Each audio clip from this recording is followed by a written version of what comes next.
donc quelques données sur les cantines scolaires dans la région. Au total, nous polarisons 132 cantines et réparties dans les 3 départements. Nous retiendrons que Goudomp est les parents pauvres avec seulement 3 cantines.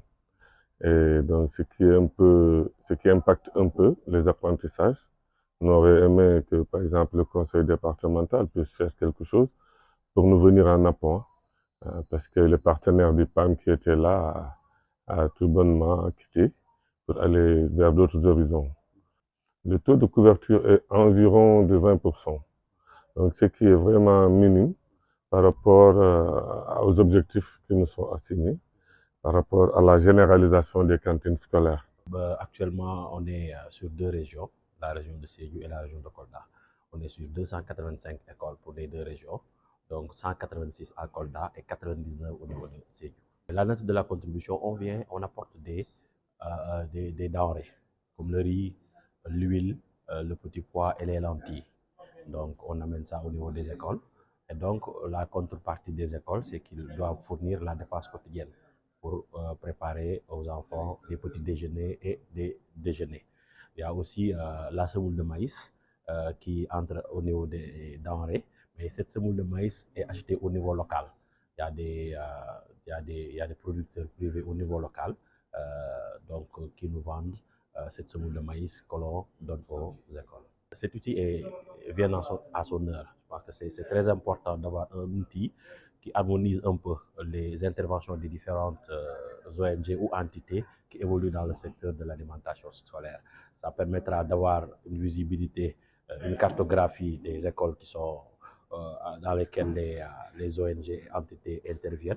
Ça permettra aussi d'avoir en temps réel l'impact un peu de la cantine scolaire au niveau des résultats scolaires, mais ça va surtout appuyer un peu cette loi sur l'alimentation scolaire qui est en gestation et qui devra être ou qui pourra être signée par les autorités s'ils trouvent à partir de cet outil toutes les informations nécessaires et toute la portée de l'alimentation scolaire aux résultats qu'ont les élèves.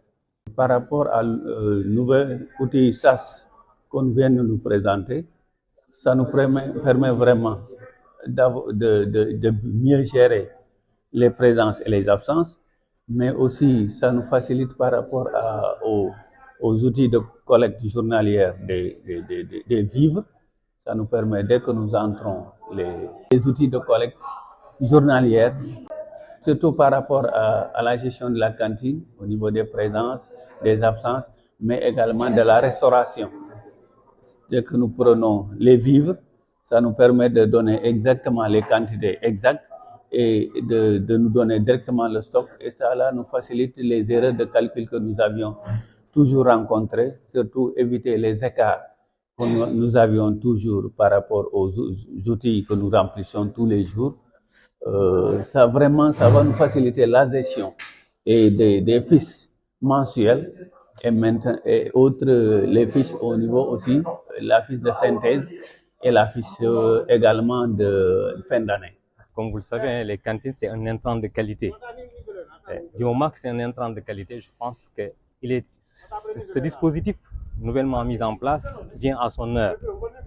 Parce que c'est un moyen de permettre de rendre compte de ce qui est fait dans les cantines, de permettre aux partenaires d'avoir un œil sur ce qui se fait dans les cantines, à l'aune de la garde, de la gestion axée sur les résultats. Et comme on l'a dit aujourd'hui, nous sommes dans la réduction des comptes. Il va falloir que les gens s'alignent, il faut que les gens soient tendance. Donc c'est vrai que depuis tout le temps, il y a eu des données qui sont remontées, mais dans la présentation, on nous a montré qu'il y a eu des limites par rapport à ça, dont la non-disponibilité des données à temps, mais la fiabilité également des données, la surcharge de travail des responsables de cantine au niveau des IEP. Donc aujourd'hui, qu'on digitalise ça, qu'on permette aux directeurs d'école de rendre directement compte de ce qui se fait dans leur cantine journalièrement et mensuellement et chaque année, je pense que c'est quelque chose qui est à saluer.